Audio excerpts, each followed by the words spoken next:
بسم اللہ الرحمن الرحیم الحمد للہ رب العالمین والصلاة والسلام علی سید الانبیاء والمرسلین وعلی آلہ واصحابہ اجمعین اما بعد اعوذ باللہ من الشیطان الرجیم بسم اللہ الرحمن الرحیم ولولا فضل اللہ علیک ورحمتہ لہمت طائفۃ منہم ان یضلوک وما يضلون إلا أنفسهم وما يضرونك من شيء وأنزل الله عليك الكتاب والحكمة وعلمك ما لم تكن تعلم وكان فضل الله عليك عظيما صدق الله مولانا العظیم۔ نہایت ہی عزت و احترام کے قابل حضرات علماء کرام، فضلاء اعظام اور طلبہ عزیز، یہ دنیا فتنوں کی آماج گاہ ہے۔ ہر دور میں ایمان سوز فتنے، حیا سوز فتنے، اخلاق سوز فتنے پنپتے رہتے ہیں، اور کیوں نہ ہوتا، نبی اکرم صلی اللہ علیہ وسلم نے 1400 سال پہلے اس کی پیشین گوئی فرما دی تھی۔ حدیث شریف میں یہ مضمون وارد ہوا ہے کہ مدینہ کے ٹیلوں کی طرف آپ ایک مرتبہ تشریف لے گئے اور آپ نے کچھ اس طرح جملہ ارشاد فرمایا کہ میں دیکھ رہا ہوں کہ آسمان سے فتنے ایسے گر رہے ہیں جیسے بارش کے قطرے گرتے ہیں، کوقع المطر۔ کہتے ہیں کہ رسول اللہ صلی اللہ علیہ وسلم کو اس موقع کے اوپر قیامت تک آنے والے فتنے آسمان سے بارش کی شکل میں گرتے ہوئے دکھا دیے گئے تھے۔ گویا یہ ایک پیشین گوئی تھی کہ اس امت کو ہمیشہ فتنوں سے نبرد آزمائی رہے گی۔ ہر دور میں الگ الگ قسم کے فتنے پنپتے پھلتے پھولتے رہیں گے، اور اس کے مقابلے میں امت کے نائبین رسول اور وارثین رسول کا فریضہ رہے گا کہ وہ ان فتنوں کو بھانپ کر ان کا تعاقب کریں۔ اللہ کا فضل و احسان ہے کہ اس دن سے لے کر آج تک علماء کی کھیپ فتنوں کا تعاقب کرتی رہی ہے، اور یہی وہ ایک جماعت ہے جس کے بارے میں کہا جا سکتا ہے کہ کلی طور پر اس خدمت کی انجام دہی بحیثیت طبقے کے جس سے متعلق ہے وہ علماء کی جماعت ہے۔ فتنوں کا بھانپنا، اس کا تعاقب کرنا کوئی آسان چیز نہیں ہے۔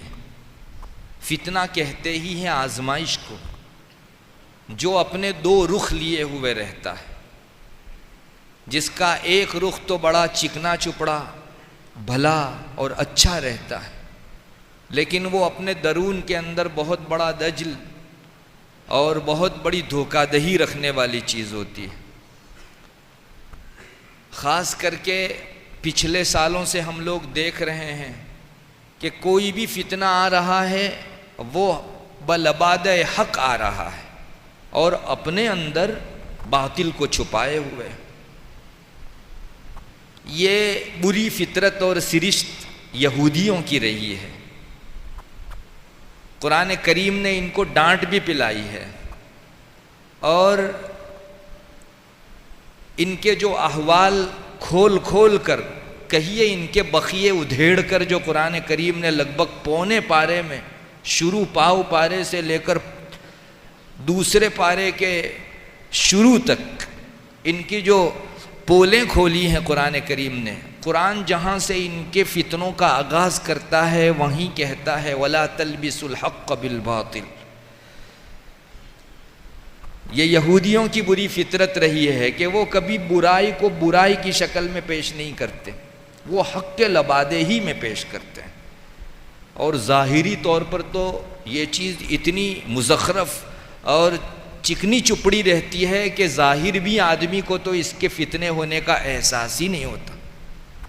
اگر عوام کے ذہنوں کے حوالے کیے جائیں ان فتنوں کو تو وہ اس کو ایک اچھی دینی خدمت کے عنوان سے اپنے ذہن و دماغ میں بٹھائیں گے، لیکن اپنے پیچھے گہرائی کے اندر یہ ایک ایسی دسیسہ کاری اور چیرہ دستی رکھنے والے فتن ہیں کہ ظاہر جتنا چکنا چپڑا ہے اس سے کہیں زیادہ اس کے باطن میں خانہ خرابی. ان فتنوں کو بھانپنا یہ ہمارا فرض ہے، اور علم ہی کی روشنی وہ ہے جس میں یہ فتنے اپنی حقیقی شکل میں نظر آ سکتے ہیں. ایک بہت تندرست دکھنے والا ڈھانچہ اور جسم اپنے اندرون میں ممکن ہے مہلک بیماریوں کو لیے ہوئے. اگر کسی ظاہر بھی عامی کے اوپر اس کو پیش کیا جائے تو اس کے ظاہری ڈیل ڈول کی وجہ سے وہ تو یہی فیصلہ کرے گا کہ معاشرے کا سب سے فٹ آدمی یہی ہے. مگر اس کو سٹی سکین پر رکھو، ایم آر آئی پر رکھو، اور باریک اندرونی بیماریوں کو پہچاننے والے مشین اور آلات پر رکھو تو وہ اس کے درون کی عکاسی اور آئینہ داری کرے گا اور بتائے گا کہ ظاہر میں بہت بہترین تندرست بڑے ڈیل ڈول والا دکھائی دینے والا یہ شخص بیماریوں کا پلندہ. بس یہی چیز ہے علم کی وہ گہرائی جہاں آ کر جہالت گھٹنے ٹیک دیتا ہے، اور بہت سے علم کے دعویٰ کرنے والے لوگوں کا پتا جہاں پانی ہو جاتا ہے. یہ علم کی گہرائی اور گیرائی اور اس کا عمق ہے جو فتنوں کو بھانپتا بھی ہے، اور ان کی گہرائی تک پہنچ کر کہاں تک یہ مرض رشتہ چلا گیا ہے اس کا صحیح اندازہ دیتا ہے. ہم لوگ جو ہماری درسگاہوں کے اندر تدریس کرتے کراتے ہیں، ہرگز یہ سبق پڑھنے پڑھانے کی حد تک محدود نہیں ہے. جو لوگ یہ سمجھتے ہیں کہ طلباء کو استاذ کا اسباق پڑھانا، نصوص کے درس دینا یہ علم کی لیدے کی حد تک ہے تو وہ ایک بہت بڑی غلطی میں ہے. جی یہ بھی ایک مرحلہ ہے، اگلوں سے علوم کو لے کر بعد میں آنے والے لوگوں تک منتقل کرنا، مگر اس کی افادیت یہاں پوری نہیں ہوتی. بلکہ یہ علوم کی لیدے اس لیے ہوتی ہے کہ درس نظامی کے ایک خاص ڈھانچے میں ڈھل کر ہمارے طلباء اس قسم کی گہرائی اور گیرائی رکھنے لگے کہ فتنوں کے زمانوں کے فتنوں کو وہ بھانپ سکیں. سچی بات تو یہ ہے کہ یہی درونی ویژن پیدا کرنا یہ علم کا اصل منشا، تدریس اور تعلیم کا بنیادی مقصد ہے.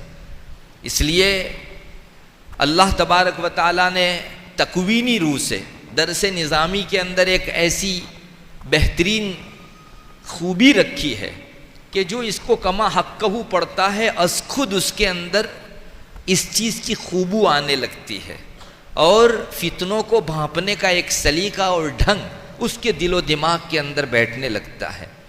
ہاں استاد سبق پڑھا رہا ہے، نصوص کی تشریح کر رہا ہے، طالب علم اس کو سن رہا ہے، اس سے ذہنی ایک ساخت بنتی ہے، افتاد طبع بنتی ہے.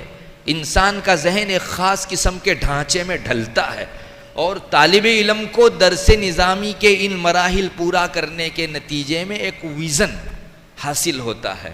کل کو میدان خدمت میں جا کر وہ کسی چیز کو اچھائی کے لبادے میں دیکھے گا، جبکہ وہ درون میں فتنہ پروری لیے ہوئے ہوگا، اپنی بصیرت سے اپنی فراست سے وہ اس کو بھانپ سکے گا. یہی تو وجہ ہے، اور اللہ تعالیٰ نے یہ چیز سارے لوگوں کے ذہن و دماغ میں، چاہے وہ عامی سے عامی ہو، ایسی ڈالی ہوئی ہے کہ علماء کا یہ مقام سب کے یہاں مسلم ہے. آپ نے بھی دیکھا ہوگا اللہ کے نیک بندوں کی خدمت میں آپ کو اگر حاضری کا موقع ملا ہو تو ان کے پاس آنے والے لوگ جہاں بیعت و سلوک کے سلسلے میں، اصلاح اور اپنے دینی امور کے سلسلے میں مراجعت کرتے ہیں، وہیں بہت سارے تجار اپنی بزنس کے بعض مسائل بھی پیش کرتے ہیں اور کہتے ہیں کہ حضرت مجھے کیا کرنا چاہیے اس چیز میں. ایک ڈاکٹر آ کر اپنی الجھن پیش کرتا ہے، ایک پروفیسر آ کر اپنے کو پیش آنے والی کچھ چیزیں ذکر کرتا ہے. ہم سوچ سکتے ہیں کہ ایک صاحب علم جس نے قرآن و حدیث کا علم حاصل کیا، اسے بلا بزنس کی ان گیرائیوں سے اور گہرائیوں سے کیا سروکار؟ ڈاکٹری لائن کے اونچ نیچ سے اس کو کیا واسطہ؟ کیوں ڈاکٹر لوگ، کیوں پروفیسر لوگ، کیوں بزنس مین لوگ علماء سے آ کر پوچھتے ہیں؟ سچ یہ ہے کہ اس علم کی برکت کے طور پر انسان کا ذہن ایسا بن جاتا ہے کہ وہ ہر میدان کے کھرے کھوٹے کو، حق و باطل کو پہچاننے کا سلیقہ اپنے اندر رکھنے لگتا ہے. یہ چیز در حقیقت علم کی برکت ہے، اللہ جزائے خیر دے ہمارے اسلاف کرام کو، اکابرین دیوبند کو، جنہوں نے ہمارے ان مدارس میں درس نظامی کا یہ بہترین طرز قائم کر کے اس صلاحیت کو باتم وجوہ پیدا کرنے کی کوشش فرمائی۔ اور ماشاءاللہ ہر زمانے کے اندر لوگ علماء اپنے زمانے کی سطح کے مطابق پیدا ہوتے رہے ہیں اور زمانے میں پھیلنے والے فتنوں کا تعاقب بھی کرتے رہے ہیں۔ ہمیں ضرورت ہے کہ ہماری اس چھری کو اور تیز کریں، ہماری اس صلاحیت کو مزید گہری بنائیں، اس میں عمق پیدا کریں، تاکہ اگلے دنوں آنے والے دجل لیے ہوئے فتنوں کا ہم ان کو بھانپ بھی سکیں اور ان کا تعاقب بھی کر سکیں۔ قرآن کریم بھی علم کی یہی برکت ذکر کرتا ہے۔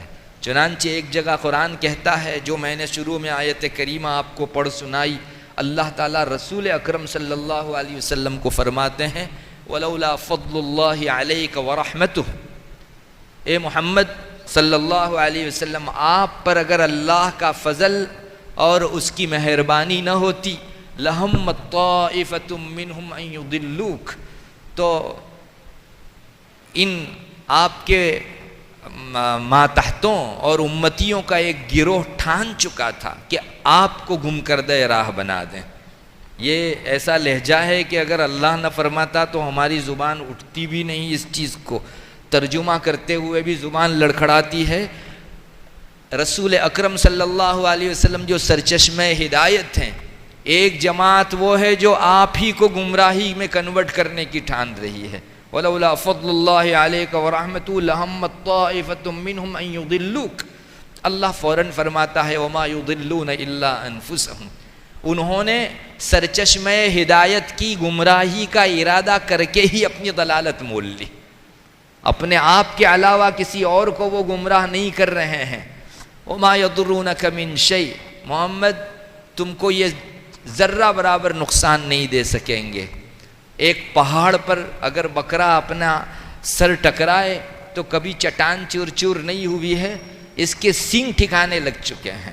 رسول اللہ صلی اللہ علیہ وسلم کو یہی پہلے سے پیشین گوئی دی جا رہی ہے، وَمَا يَضُرُّونَكَ مِن شَيْءٍ وَأَنزَلَ اللَّهُ عَلَيْكَ الْكِتَابَ، وجہ ذکر کی جا رہی ہے، اللہ تعالیٰ نے آپ پر قرآن کریم اتارا ہے، والحکمہ، اور سنن آپ صلی اللہ علیہ وسلم کو عطا ہوئی ہے، وَعَلَّمَكَ مَا لَمْ تَكُنْ تَعْلَمْ، اور جو علوم آپ جانتے نہیں تھے ایسے علوم سے آپ کو بہراور کیا ہے اللہ تعالیٰ نے۔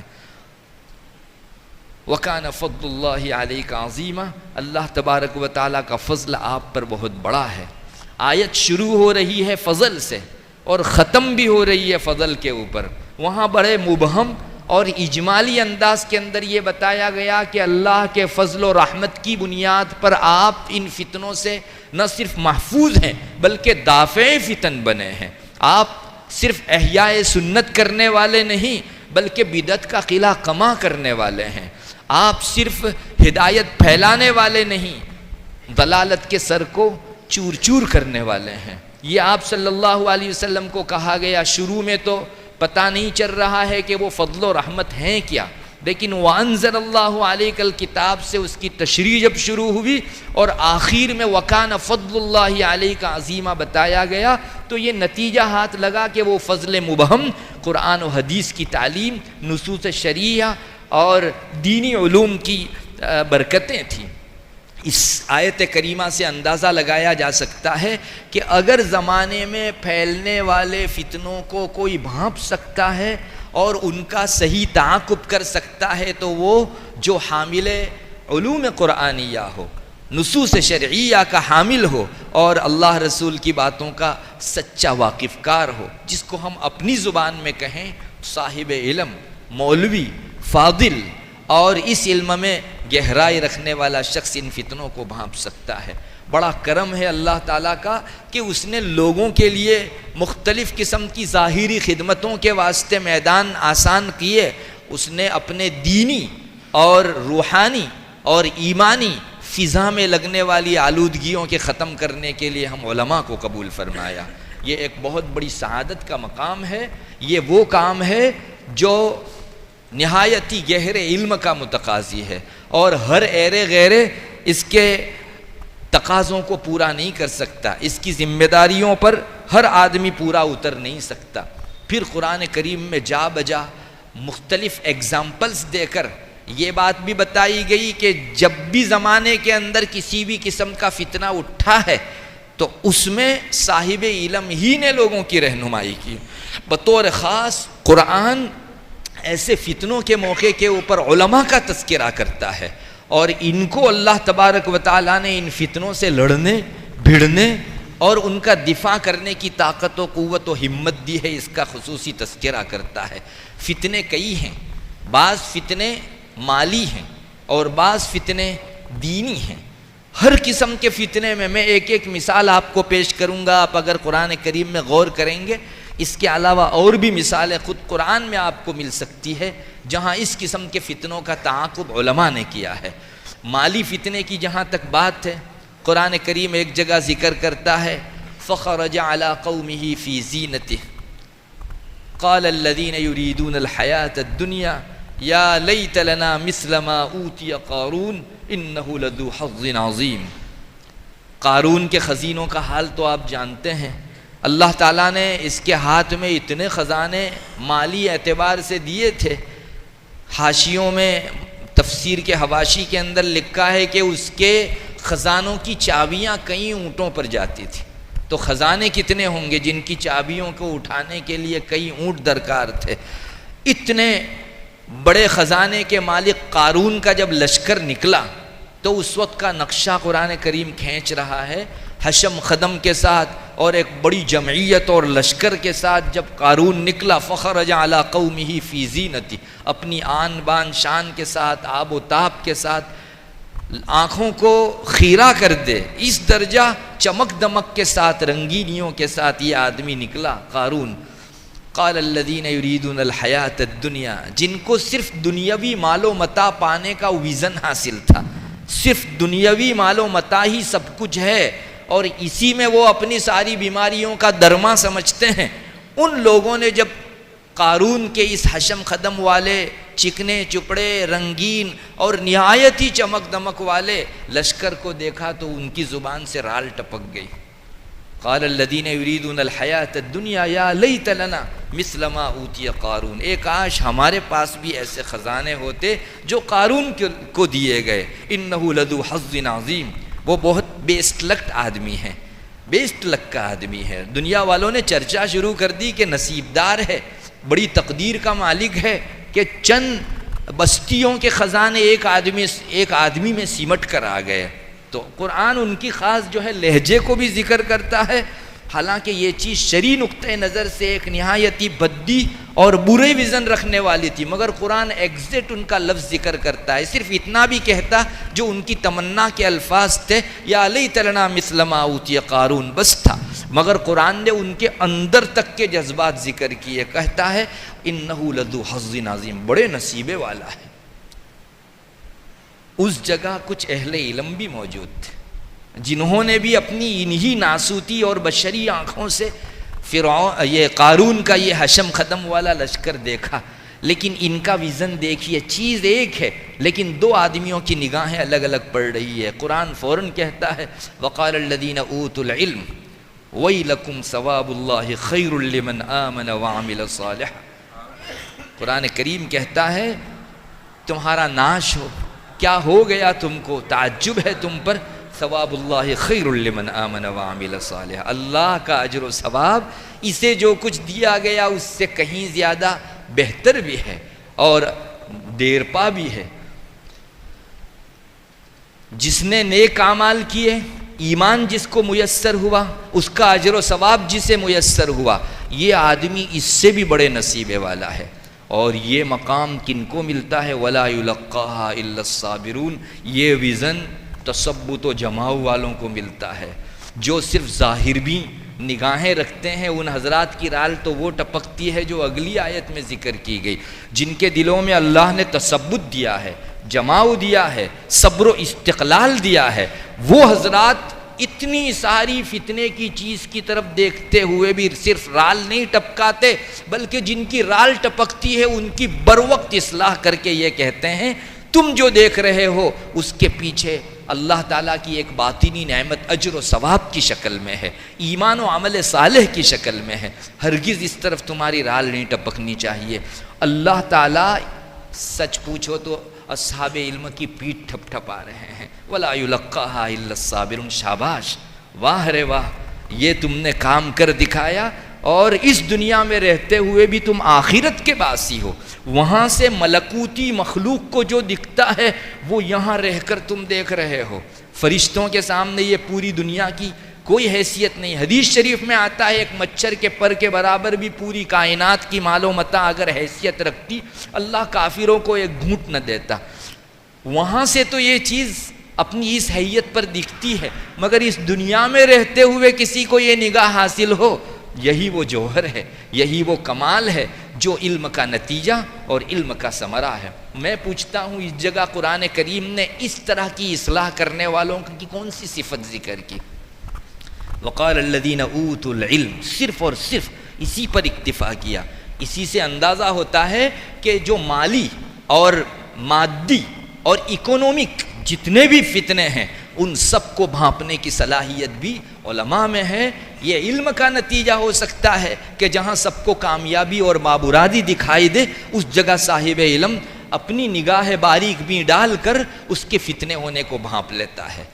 مجھے تو یوں کہنے کو جی چاہتا ہے کہ یہ ظاہر کے بڑے بڑے عہدوں اور پوسٹوں پر رہنے والے لوگوں کی نگاہ جہاں ختم ہوتی ہے، وہاں سے صاحب علم کا ویژن شروع ہوتا ہے۔ وہ ان چیزوں کو بھانپتا ہے جہاں ان کی نگاہ تھک ہار کر رک جاتی ہے۔ آج بھی ہے، آپ بہت سارے مالی فتنے گنوائے جا سکتے ہیں، اکنومک چیلنجز جو ہیں وہ اصحاب علم کی نگاہ سے کوئی مخفی نہیں ہے۔ میں ایک بہت موٹی مثال دیتا ہوں جس سے آپ کو اندازہ ہوگا کہ ہمارے اصحاب علم نے آج بھی اس مقام کو کتنا نبھایا ہے۔ آج پچھلے کئی سالوں سے آپ کے کان میں بھی بار بار یہ آواز پڑی ہوگی، لوگ کہتے ہیں کہ مدارس کے اندر یہ جو قسم پرسی کا عالم ہے، مالی تنگی ہے، اس عالم کے اندر جو علماء تیار ہو رہے ہیں ان میں وہ بات پیدا نہیں ہوتی۔ چنانچہ ایک آوازہ لگ رہا ہے کہ مدارس کو مالی اعتبار سے نہایت ہی مستحکم کیا جائے، اتنی پختگی جو ہے ان میں لائی جائے کہ مالی قسم پرسی سے یہ باہر آ جائیں۔ تب جو علماء پیدا ہوں گے وہ ایک خاص شان لیے ہوئے ہوں گے جن کو سب سے استغنا ہوگا۔ ارے اتنے عنوانات تراشے گئے اور چکنے چپڑے عنوانات کے ایک کچا پکا علم رکھنے والا آدمی ہو تو اس کی رال نہیں پاؤں پھسل جائے۔ ایک مرتبہ اتنا زیادہ ابھی بھی ہو رہے ہیں آوازیں، کیوں مدارس کو اس طرح کی یتیمی کی حالت میں چھوڑا جا رہا ہے؟ مدارس کیوں لوگوں کی زکوٰۃ کے اوپر پلے؟ اللہ تعالی ہمارے اسلاف کو جزائے خیر دے۔ اکابرین کی لطیف اور نفیس نگاہوں کا اس سے ہم کو اندازہ ہوتا ہے۔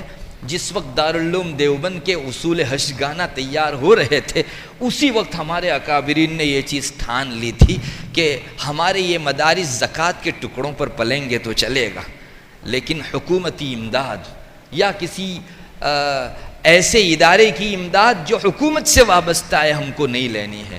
اور کیا ہم یہ سمجھتے ہیں کہ حکومت نے ہمارے درمیان دخیل ہونے کی کچھ کوششیں نہیں کی؟ ارے کم کوششیں نہیں کی ہیں، بہت کی ہیں۔ چنانچہ پیشکشیں ہوئی باقاعدہ، اور حکومتوں کی جانب سے بار بار پرپوزل دیے گئے کہ ہم آپ کی تنخواہ چکاتے ہیں۔ الحمدللہ ہمارے اسلاف نے یہ تو گوارا کیا اور یہ داغ اپنے اوپر لیا۔ چنانچہ یہ تانے کی شکل میں بار بار بولا جاتا تھا کہ زکوٰۃ کے ٹکڑوں پر پلنے والے یہ طلبہ کیا کریں گے جو ہمیشہ مالی قسم پرسی کا شکار رہتے ہیں، ان کو ہمیشہ اکنومک رسہ کشی کا سامنا رہتا ہے، یہ طلبہ کیا کریں گے بڑے ہو کر؟ ہمارے اسلاف نے تانا سہا، کچھ نہیں، زکوٰۃ کے ٹکڑوں پر ایک مرتبہ پلے گا، ہمارا طالب علم تو چلے گا لیکن حکومتی امداد نہیں چاہیے۔ اور اللہ تعالیٰ نے خود ہندوستان کے اندر ایسے نقشے بھی دکھا دیے کہ دیکھو ہمارے اسلاف کا یہ جو فیصلہ تھا وہ کس قدر باریک بھی نگاہ والا تھا اور کس قدر فراست و بصیرت پر مبنی تھا۔ چنانچہ خود ہندوستان میں پیشکش کرنے کے اوپر چند مدارس نے حکومت سے الحاق کر لیا۔ نیم سرکاری مدارس ایک عرصے تک چلے تو صحیح، میں خود دیکھ کر آیا ہوں یو پی کے بعض علاقوں میں، آج سے لگ بھگ 10 سال پہلے وہاں کے ایک استاذ کی تنخواہ تھی 70,000 80,000 90,000، ذاتی طور پر میں نام کے ساتھ جانتا ہوں ان حضرات کو، 70,000 80,000، اور وہاں بھی اسکول میں حاضری نہیں دینی ہے استاذ کو، بس وہاں خانہ پوری کر دی گئی کہ آیا تھا یہ استاذ، بچے آئیں نہ آئیں، ایک مرتبہ استاذ کو گھر بیٹھ کر بلا کچھ اسکول کی مدرسے کی تعلیم دیے ہوئے 70-80 ہزار پہنچ جایا کرتے تھے۔ مگر بعد میں کیا ہوا آپ لوگ دیکھ رہے ہیں، اس وقت ان مدارس کا جو نیم سرکاری ہے کیا حشر ہوا۔ چنانچہ جب یہ فاشسٹ حکومت آئی تو انہوں نے جو ہے پیشکش کی کہ آپ کی آفس میں جناب کا فوٹو لگانا ہوگا، یہیں سے شروع ہوا، اور آپ کے مدارس کی کفالت مالی جب ہماری حکومتی ادارے کر رہے ہیں تو ہمارے کچھ سلیبس بھی داخل کرنے پڑیں گے۔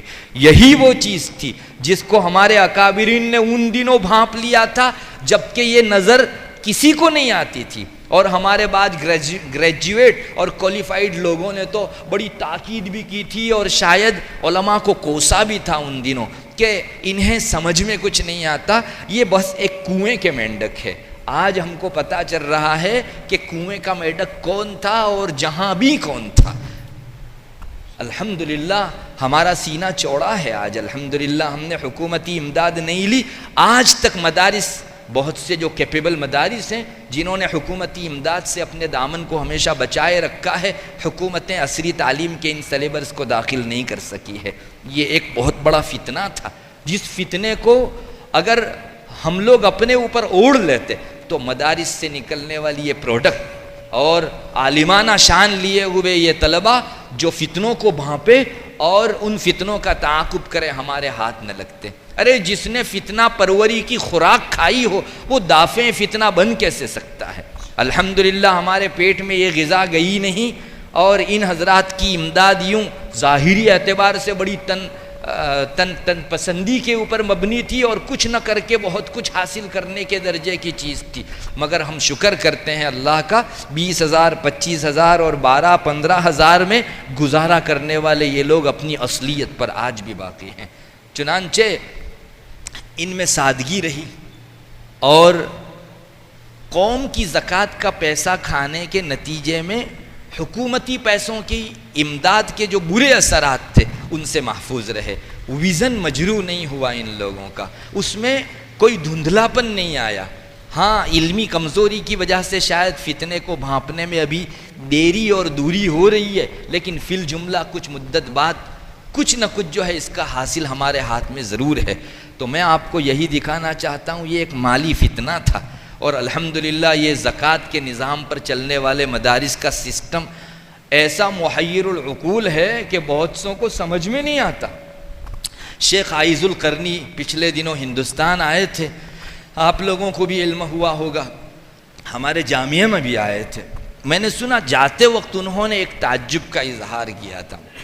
انہوں نے کہا کہ مجھے ایک چیز بڑی تعجب کی اور اب تک سمجھ میں نہ آنے والی ہے، وہ ذہن کے اندر گردش کر رہی ہے، وہ یہ کہ ہماری سعودی حکومت بھی یونیورسٹیاں اور کالجز چلاتی ہیں، اتنی ساری یونیورسٹیوں کے پڑھانے والے ٹیچروں کی اور پڑھانے والے لوگوں کی تنخواہ دیتے دیتے وہ ہانپ جاتی، جبکہ اس کے پیچھے حکومتی بیت المال کی پشپناہی حاصل ہے۔ ہندوستان کے اتنے سارے مدارس جن کا سالانہ بجٹ کروڑ روپے ہیں، اور مجموعی اگر دیکھو تو ڈالر بن جاتے ہیں اتنے، مجھے سمجھ میں نہیں آتا کہ یہ چلتے کہاں سے ہیں۔ الحمدللہ گاڑے پسینے کی کمائی سے عوام نے چندوں کے ذریعے سے ان مدارس کو چلایا، اور الحمدللہ آج بھی یہ اپنی شان کے اوپر قائم ہے۔ ہماری عمارتیں شاید اتنی چکنی چپڑی نہ ہو جتنی کالجز یونیورسٹیوں کی چمک دمک والی ہے، لیکن روح علم الحمدللہ فی الجملہ کچھ نہ کچھ باقی ہے ہمارے اندر، یہ اسی سادگی کی برکت ہے۔ اکبر نے اسی کو کہا تھا، تحقیر مولوی کی نہ کر اے گریجویٹ، واللہ اب بھی یہ فرد ہیں اپنے ہی ڈھنگ میں۔ تحقیر مولوی کی نہ کر اے گریجویٹ، واللہ اب بھی یہ فرد ہیں اپنے ہی ڈھنگ میں۔ اکبر کہتے ہیں حرم والوں سے کیا نسبت بلا ہم اہل ہوٹل کو۔ ان کے اشعار کے اندر طنز بہت رہتے ہیں لیکن حقائق کو لیے ہوئے رہتے ہیں۔ اکبر کہتے ہیں حرم والوں سے کیا نسبت بلا ہم اہل ہوٹل کو، وہاں قرآن اترا ہے یہاں انگریز اترے ہیں۔ ہوٹلوں میں انگریز اترے ہیں اور حرم کے اندر قرآن اترا ہے۔ الحمدللہ یہ وہ لوگ تھے جن کو دنیاوی علوم کے اندر مہارت حاصل تھی۔ اکبر مرحوم جج کے مقام پر قائم تھے اور جو ہے بہت سارے فیصلے ان کے ہاتھوں ہوئے ہیں۔ حضرت تھانوی رحمۃ اللہ علیہ بھی ان کے بارے میں فرماتے تھے کہ اکبر کے اشعار کے اندر حکمت ٹپکتی ہے۔ وَإِنَّ مِنَ الشَّعْرِ لَحِکْمَةً کا جو ہے اکبر کے اشعار محمل بنے ہیں۔ بہرحال یہ چیز آج بھی فی الجملہ باقی ہے۔ مالی فتنوں کو بھانپنا اور ان کا تعاقب کرنا، اس کا ایک ایگزامپل ہمارے اکابرین دیوبند کی نگاہ میں یہ ہے۔ الحمدللہ آج تک ہم نے اپنے دامن کو بچائے رکھا ہے، اللہ کرے یہ چیز آئندہ بھی ہمارے درمیان جاری رہے۔ ایسے تو مالی فتنے کتنے ہی ہیں جو آج بڑی اچھی شکل میں آ رہے ہیں، چنانچہ کتنے لوگ ہمارے پاس آ کر کہتے ہیں کہ ہم نے فتوے حاصل کیے ہیں، اس اسکیم کے اندر، مالی اکنامک اسکیم کے اندر آپ حصہ لے سکتے ہیں، لیکن نہیں، الحمدللہ اس کے پیچھے کے جو فتنے ہیں، جو بصیرت والے لوگ ہیں وہ ان کو بھانپتے ہیں اور منع کرتے ہیں اور خود کا دامن بھی بچاتے ہیں اور اوروں کو بھی بچاتے ہیں۔ یہ مالی فتنے کی ایک مثال تھی۔ دینی فتنے بھی اپنی جگہ ایک چیز ہے۔ یاد رکھو دین کے اندر بھی فتنے ہمیشہ پنپتے رہیں گے۔ ہمارے دین میں گڑبڑی پیدا کرنے کے لیے، اس کی شفافیت کو گدلا بنانے کے لیے ایک گروہ ہمیشہ سے کاربند رہا ہے اور بہت تندہی کے ساتھ کام پر رہا ہے، ستیزہ کار رہا ہے۔ از ازل تا امروز چراغ مصطفی شرار بلہبی، دونوں کا یہ تقابل ہمیشہ سے چلتا رہا ہے، اور ایک نہیں کئی جماعتیں اس کے پیچھے علوم کی شفافیت کو، ایمان کی صفائی کو گدلا کرنے کی کوشش کر رہی ہے۔ یہ فرق ضالہ جس قدر دنیا کے اندر وجود پا رہے ہیں، یہ دینی فتنوں ہی کی شکل ہے۔ وہاں بھی اللہ تعالیٰ فتنوں کو بھانپنے اور تعاقب کرنے کا تذکرہ کرتا ہے تو اہل علم کے حوالے سے تذکرہ کرتا ہے۔ قرآن کہتا ہے هو الذی انزل علیک الکتاب منہ آیات محکمات ہن ام الکتاب واخر متشابہات۔ اللہ تعالیٰ نے قرآن کریم اتارا، اس کو دو حصوں میں تقسیم کیا۔ ایک تو آیات محکمات جو ہمارے عمل سے تعلق رکھتی ہے، ہماری چلتی پھرتی زندگیوں میں جو ہم کو مسائل و احکام کی روح سے کام آتی ہے۔ اصل کتاب کے اتارے جانے کا مقصود بھی یہی ہے، ہن ام الکتاب واخر متشابہات، اور کچھ آیات وہ ہیں جو متشابہ آیتیں ہیں۔ فاما الذین فی قلوبہم زیغ فیتبعون ما تشابہ منہ، جن کے دلوں کے اندر ٹیڑھا پن ہے، جن کے دلوں میں کجی ہے، جن کو صحیح ویژن حاصل نہیں ہے، وہ ان میں سے متشابہ آیات کے پیچھے پڑ لیتے ہیں۔ کیوں؟ ابتغاء الفتنہ وابتغاء تأویلہ، ایک تو فتنہ بپا کرنے کے لیے اور خواہ کی نہ سمجھ میں آنے والی تعویل کے پیچھے پڑنے کے لیے۔ وما یعلم تأویلہ الا اللہ، حالانکہ اس کا مطلب متشابہات کے محامل اللہ کے علاوہ اور کوئی نہیں جانتا۔ پھر قرآن کہتا ہے والراسخون فی العلم یقولون آمنا بہ کل من عند ربنا وما یذکر الا اولو الالباب، اہل علم جن کو رسوخ حاصل ہے علوم کے اندر، ان کا متشابہات کے موقع سے ایک ہی جواب رہتا ہے، ہم کو سمجھ میں آئے نہ آئے آمنا بہ۔ یہ جاننے کی نہیں، ماننے کی چیز ہے۔ متشابہات جو ہیں وہ جاننے کی چیز نہیں ہے، ماننے کی چیز ہے۔ آمنا بہ کل من عند ربنا، اپنے سارے علمی دفاتر کو بالائے طاق چڑھا کر آمنا وسلمنا، سمعنا واطعنا، آنکھ بند کر کے اللہ کے احکام کو ماننے کا اپنا جذبہ دکھاتے ہیں۔ یہ نتیجہ ہے رسوخ فی العلم کا۔ والراسخون فی العلم یقولون آمنا بہ، اور جو آیا محکمات ہوں یا متشابہات، ہمارے لیے تو یہ نسبت کافی ہے کہ وہ وحی کا حصہ ہے، اللہ کی طرف سے آئی ہوئی چیز ہے۔ یہ ہے وہ تثبت کا مقام جہاں بہت سارے لوگوں کے پاؤں ڈگمگا جاتے ہیں، بہت سارے لوگ اضطراب کا شکار ہو جاتے ہیں، متزلزل ہو جاتے ہیں۔ صاحب علم اس جگہ کے اوپر بھی پختہ ہے، اور یہاں بھی قرآن پیٹھ تھپتھپائے بغیر نہیں رہ سکا۔ وما یذکر الا اولو الالباب، طبقہ اوقلا دنیا کسی کو کہتی رہے، سچ مچ تو روشن خیال اور روشن دماغ یہ طبقہ ہے جس کو قرآن کریم نے سند دی ہے۔ وما یذکر، یہ چیز کسی کو سمجھ میں نہیں آتی، اولو الالباب ہی کو سمجھ میں آتی ہے۔ مجھے بتائیے کون سی جماعت کا تذکرہ پیچھے ہوا ہے ابھی؟ والراسخون فی العلم اس سے لگا ہے اور انہی کے بارے میں کہا جا رہا ہے وما یذکر الا اولو الالباب۔ یہ رب کی طرف سے اولو الالباب کا لقب جو ہے حضرات اہل علم کو ملا ہے، بہت بڑی چیز ہے، یہ دینی فتنہ ہے۔ اور یہ تو ایک ایگزامپل ہے، چنانچہ متشابہات کے پیچھے پچھلے دنوں سے لوگ پڑھتے رہے ہیں۔ حضرت عیسیٰ علیہ نبینا علیہ السلام کے نزول کا وقت کون سا ہوگا؟ علماء لکھتے ہیں متشابہات میں سے ہے۔ آج چند لوگ جو ریسرچ کا ہیضہ رکھتے ہیں اپنے اندر اور تحقیق کا ان کے اندر جو ہے خامخواہ کا مادہ پایا جاتا ہے، وہ چند کتابوں کو سٹڈی کر کے یہ طے کرنے کی کوشش کرتے ہیں کہ فلاں سن کے آس پاس حضرت عیسیٰ علیہ نبینا علیہ السلام کا نزول ہونا چاہیے۔ قیامت کی آیات کو اور مختلف علامات کو انگلی رکھ کر طے کرنا یہ متشابہات کے بالکل خلاف ہے، اور قرآن کریم نہیں چاہتا کہ اس میں کوئی چونچ ڈبوئے، آپ کی چونچ پہنچنے والی ہی نہیں ہے، مگر اس وقت یہ فتنے بھی جاری و ساری ہیں۔ قرآن نے دینی فتنوں کے عنوان سے صرف ایک ایگزامپل ذکر کیا، متشابہات کے پیچھے پڑنا، یہ ایک عنوان تھا، اس کے ماتحت دسیوں قیامت تک آنے والے سینکڑوں ہزاروں فتنے سب کے سب اس عنوان میں ملفوف ہے، اس عنوان کے معنون ہے۔ چنانچہ یہ جتنے فرقے تیار ہوئے ہیں یہ کون سے مالی فتنے ہیں؟ ہرگز نہیں، یہ سب دینی فتنے ہیں، اور رسول اکرم صلی اللہ علیہ وسلم نے اپنی احادیث مبارکہ میں اس کی پیشین گوئی بھی انہی دنوں فرما دی تھی۔ چنانچہ آپ کے ارشادات میں یہ چیز ملتی ہے، بنو اسرائیل 73 فرقوں میں بٹ گئی، میری امت بھی 73 فرقوں میں بٹے گی، جن میں 72 جو ہے وہ ناری ہوں گے اور ایک فرقہ ناجی ہوگا۔ رسول اللہ صلی اللہ علیہ وسلم نے پہلے سے ہی فرما دیا تھا، اور قرآن کریم نے بھی بڑی تاکید کی تھی کہ سب چیزیں کرنا، دین میں تفریقہ بازی مت کرنا۔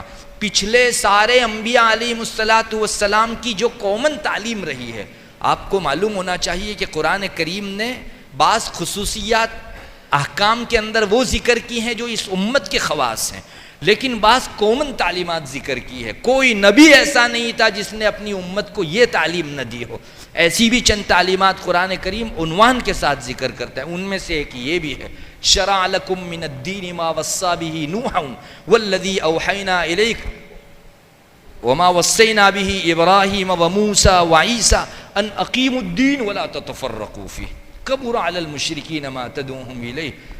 یہ اللہ تعالیٰ سارے انبیاء کی تعلیمات کا، اپنے امتیوں کو دی ہوئی ہدایات کا نچوڑ بیان فرما رہے ہیں۔ محمد آپ کو بھی حکم دیا گیا، انبیاء سابقین 5 اولو العزم انبیاء کا نام زدگی کے ساتھ اس میں تذکرہ کیا گیا ہے، ان سب کو بھی یہی تعلیم دی گئی تھی کہ تم دین کے شیرازے کو مضبوطی سے تھامو، منتشر مت ہونے دو، مجتمع رہو دین کے پلیٹ فارم کے اوپر۔ بس یہ جتنے بھی فرق ضالہ کی شکلیں ہیں یہ سب دینی فتن ہیں، اور کوئی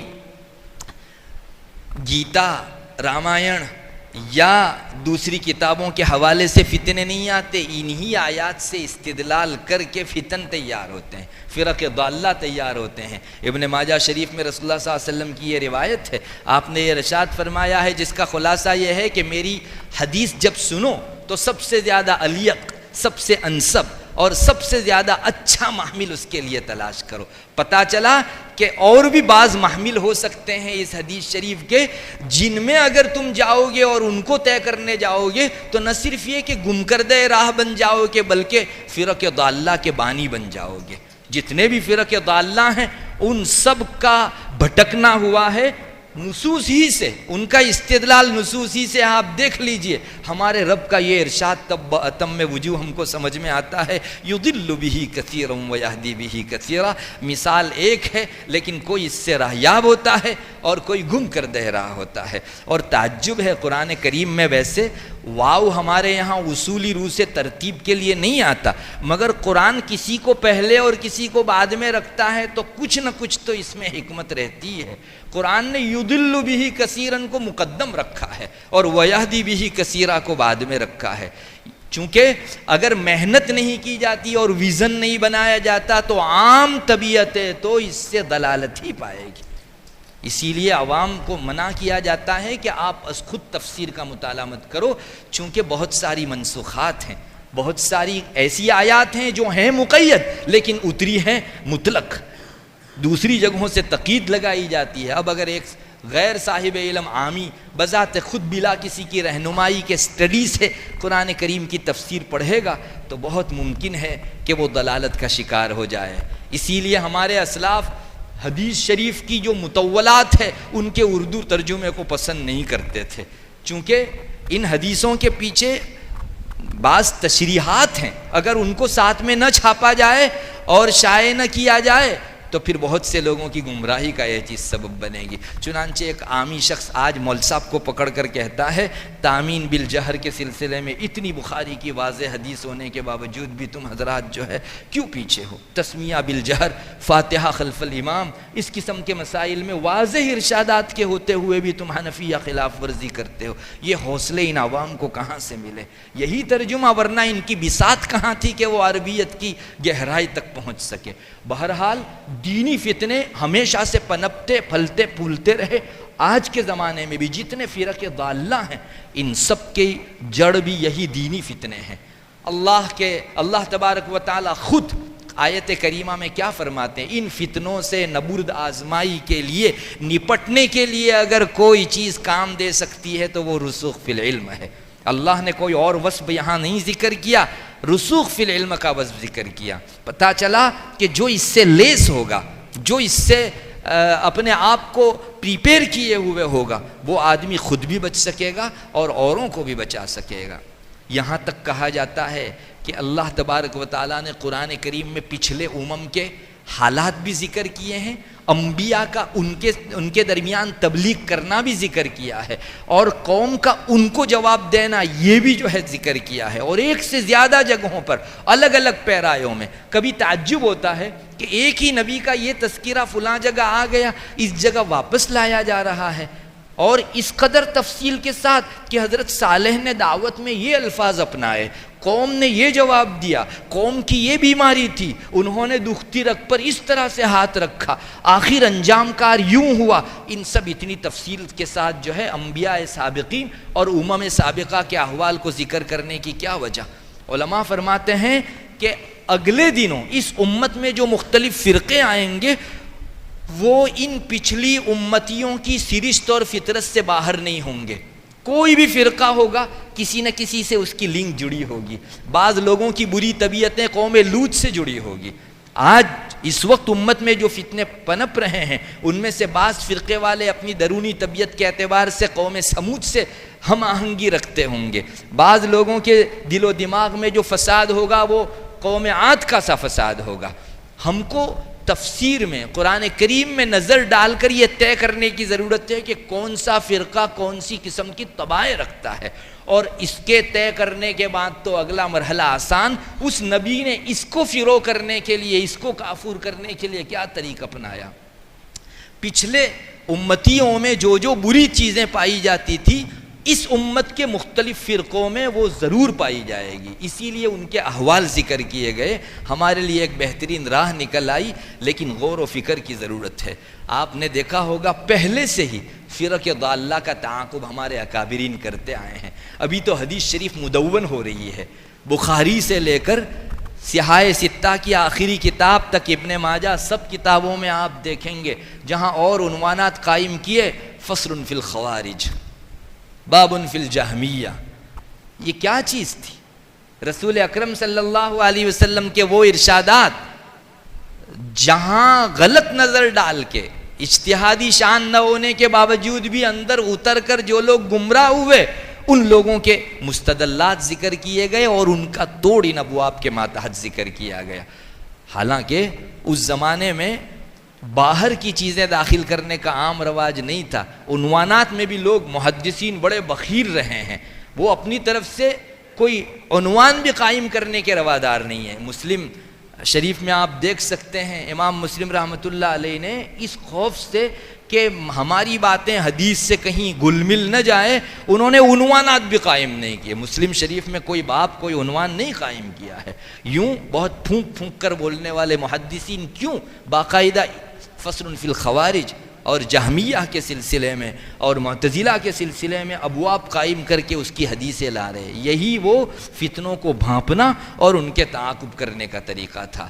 اس لیے اگر اس راہ میں بھی کوئی کام اور خدمت انجام دے سکتا ہے تو وہ صاحب علم دے سکتا ہے, چاہے مالی اور اکنومک فتنہ ہو جیسے کہ میں نے آیت کریمہ کی روشنی میں آپ کو بتایا, چاہے دینی فتنہ ہو جیسے اس دوسری آیت کی روشنی میں نے بتایا. دونوں جگہ قرآن کریم اس کے دفعیہ کرنے والے, ڈیفینس کرنے والے طبقے کی حیثیت سے اگر کسی کا ذکر کرتا ہے تو وہ اہل علم کا ذکر کرتا ہے. بعض فتنے سیاسی بھی ہیں, ہر زمانے میں سیاسی فتنے بھی بپا ہوتے رہے ہیں.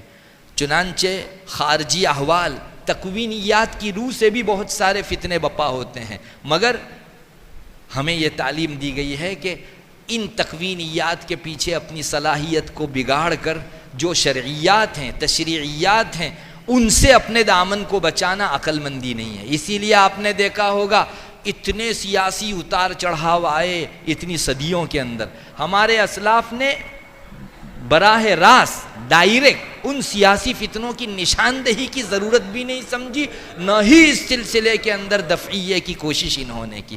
تکوینیات کا اپنا ایک میدان ہے اور تشریعیات کا اپنا ایک میدان ہے. ہاں ایک بات ضرور ہے کہ جو تکوینیات تشریعیات سے کنیکٹڈ ہیں, جن تکوینی نظام کو تو آپ جانتے ہوں گے, یہ جو دنیا کے خارجی احوال ہیں ان تکوینیات میں جن کا براہ راست تعلق شرعیات سے ہے, تشریعیات سے ہے, وہاں عالم مکلف بنے گا کہ فتنوں کی نشاندہی کرے. اس وقت ہمارے ہندوستان کے سیاسی اتار چڑھاؤ کے اندر ہمارے اسلاف کیا ویژن نہیں رکھتے, وہ کھرے کھوٹے کو نہیں پہچان سکتے.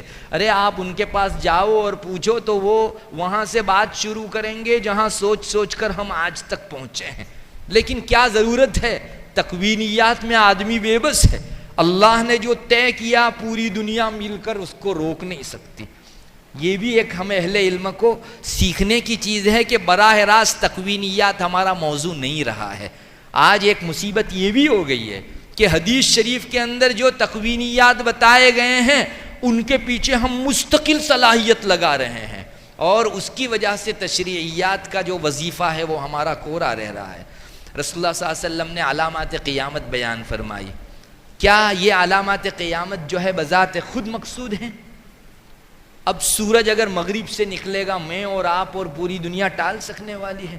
ایک جانور نکلے گا اور گفتگو کرے گا, اس کو آپ اور کون ٹال سکنے والا ہے؟ آگ نکلے گی اور لوگوں کو جمع کرتے کرتے ایک جگہ لے جائے گی, اس کو کون ٹال سکنے والا ہے؟ یہ تکوینیات رسول اللہ صلی اللہ علیہ وسلم نے اصالتاً نہیں بیان فرمائے, بلکہ اس لیے کہ ان کا تعلق تشریعیات سے تھا. چنانچہ روایتوں میں ملتا ہے بادروا بالاعمال ستا, 6 علامتیں سامنے آئے اس سے پہلے جلدی عمل کر لو, ورنہ پھر تکوینیات کی اس درہمی میں تم کو عمل آخرت کا موقع نہیں ملے گا. پھر آپ نے 6 علامتیں ذکر فرمائی. جہاں جہاں تکوینیات کا تذکرہ آیا ان کو ہمیشہ تشریعیات سے جوڑ دیا گیا ہے. آخری زمانے میں ناچ گان بہت ہو جاوے گا, آخری زمانے میں قتل و غارت گری بہت ہو جاوے گی, ظلم و استبداد بہت ہو جاوے گا. یہ سب وہ چیزیں ہیں جو تشریعات سے تعلق رکھتی ہے. ظلم کا سد باب کرنا, قتل و غارت گری کو روکنا, انٹرسٹ اور ویاج کے لوگوں کے درمیان میں پھیلنے وغیرہ کو روکنا, یہ یوں کہنے کو اکنومک چیز ہے, ایک تکوینیاتی روس ہے. بھائی کسی چیز کی ڈیمانڈ کا بڑھ جانا اور گھٹ جانا تشریعیات میں سے نہیں ہے, مگر اس کے ساتھ احکام وابستہ ہیں. تو ایسے تکوینیات جو کنیکٹڈ ہیں تشریعیات سے, اس میں صاحب علم کو پڑھنا پڑے گا اور وہاں بھی فتنوں کو بھانپ کر لوگوں کی رہنمائی کر کے انہیں فتنوں سے باہر کرنا پڑے گا. قرآن کریم اس بارے میں بھی علماء ہی کا حوالہ دیتا ہے. ایک جگہ کہتا ہے وَإِذَا جَاءَهُمْ أَمْرٌ مِّنَ الْأَمْنِ أَوِ الْخَوْفِ أَذَاعُوا بِهِ, جب لوگوں کے درمیان میں کوئی امن کی خبر پھیلتی ہے, صرف سن لی اور لوگوں نے بات کرنا شروع کر دیا کہ اب تو امن و امان قائم ہو گیا, یا خامخواہ کی دہشت پھیلانے کی کوشش کی گئی, خوف پھیلانے کی کوشش کی گئی, تو جو کچی طبیعت والے لوگ ہیں اس کو تحقیق کیے بغیر بس وہ فارورڈ کرنے لگتے ہیں موبائل کے اوپر, سارے لوگوں کو چلانے لگتے ہیں. اس کا نقشہ قرآن کھینچتا ہے وَإِذَا جَاءَهُمْ أَمْرٌ مِّنَ الْأَمْنِ أَوِ الْخَوْفِ أَذَاعُوا بِهِ وَلَوْ رَدُّوهُ إِلَى الرَّسُولِ وَإِلَىٰ أُولِي الْأَمْرِ مِنْهُمْ لَعَلِمَهُ الَّذِينَ يَسْتَنبِطُونَهُ مِنْهُمْ وَلَوْلَا فَضْلُ اللَّهِ عَلَيْكَ وَرَحْمَتُهُ لَاتَّبَعْتُمُ الشَّيْطَانَ إِلَّا قَلِيلًا۔ قرآن کہتا ہے کہ خامخواہ سن کر لوگوں میں امن کی فضا قائم کرنا، جبکہ خوف کا دیو جو ہے اپنے پورے منہ پھاڑے ہوئے ان کے اوپر قائم ہے، یا خامخواہ خوف پھیلانا جبکہ امن و امان کی فضا قائم ہے، یہ صرف سن کر لوگوں کے درمیان میں چلانے والے لوگوں کا کام ہے۔ حالانکہ ان کو کرنا یہ چاہیے کہ اس طرح کی خبر آئی تو اس کو لے کر پہنچو بخدمت رسول، وَلَوْ رَدُّوهُ إِلَى الرَّسُولِ۔ اور آپ صلی اللہ علیہ وسلم ایک بشری عمر لے کر آئے تھے، آپ کے بعد کن کے پاس جائیں گے؟ وَإِلَىٰ أُولِي الْأَمْرِ مِنْهُمْ۔ اولو الامر کی ایک تشریح علماء سے کی گئی ہے، اور محققین نے اور جو بڑے درجے کے لوگ ہیں ان حضرات نے اس جگہ بھی صاحب علم ہی مراد لیا ہے۔ اگر علماء کے پاس جاتے تو لَعَلِمَهُ الَّذِينَ يَسْتَنبِطُونَهُ مِنْهُمْ، اس کی حقائق کے اوپر اطلاع پا لیتے جن کو استنباط کا سلیقہ ہے، جن کو استخراج کا سلیقہ ہے، جو حضرات تکوینیات میں نظر ڈال کر سیاہ و سفید اور کھرے کھوٹے کو پرکھ سکتے ہیں۔ اللہ فرماتا ہے وَلَوْلَا فَضْلُ اللَّهِ عَلَيْكَ وَرَحْمَتُهُ، یہاں بھی وہی لہجہ علم کا تذکرہ آیا، قرآن کریم فضل و رحمت کو اسی کی طرف اشارہ کرتے کہہ رہا ہے، اگر فضل و رحمت اللہ تعالیٰ کی نہ ہوتی تو تم ان کے پیچھے ہو لیے ہوتے۔ یہ سیاسی احوال ہیں، خوف اور امن کا پھیلنا یہ سیاسی احوال ہے، مگر ان کا براہ راست تعلق مومنوں کے تشریعیات سے بھی ہے، اس لیے ایسی چیزوں میں بھی صاحب علم ہی نشاندہی کرے گا۔ اور لَعَلِمَهُ الَّذِينَ يَسْتَنبِطُونَهُ مِنْهُمْ نے کیا بتایا جا رہا ہے؟ وہ کون سے طبقے کا تذکرہ ہے اس میں؟ استنباط آخر کس کا وظیفہ ہے؟ لَعَلِمَهُ میں علم کس کا کام ہے؟ یہ چیزیں بھی حضرات اہل علم سے وابستہ ہے۔ ان آیات کی روشنی میں ایک بات یہ طے ہوتی ہے کہ ہم اہل علم کا بہت بڑا وظیفہ یہ ہے کہ ہم قوم میں پھیلنے والے فتنوں کو بھانپیں اور ان فتنوں کا پیچھا کریں، ان فتنوں کا تعاقب کریں۔ صرف درس تدریس، تعلیم تعلم یہ ہماری بساط کی آخری سرحد نہیں ہے، یہ اس لیے بھی ہے کہ ایک تو علوم کو منتقل کرنا ہے، اور اس لیے بھی ہے کہ قوم میں پھیلنے والی برائیوں کا تاڑ لگانا، اس کی جستجو کرنا، انگلی رکھ کر اس فتنے کو بھانپنا اور اس کے تار و پور کو بکھیرنا، اور ساری چیزوں پر واقفیت کے ساتھ نصوص کی روشنی میں علی وجہ البصیرت ان کو ختم کرنا، یہ ہمارا بہت بڑا وظیفہ ہے۔ ضرورت ہے ہم اصحاب علم ان چیزوں کے سلسلے میں اپنا وظیفہ سمجھ کر لگیں۔ سچی بات یہ ہے کہ جب سے دور انٹرنیٹ آیا ہے، فتنوں کا بہاؤ ڈبل سپیڈ سے ہو گیا ہے۔ آئے دن ایسے فتنے آ رہے ہیں، اتنے چیلنجز سے جہاں بھی آپ بیٹھو تو وہاں کوئی نہ کوئی فتنے کا اور ایسے فتنے کا تذکرہ سنو گے جو آپ نے پچھلی مجلس میں نہیں سنا۔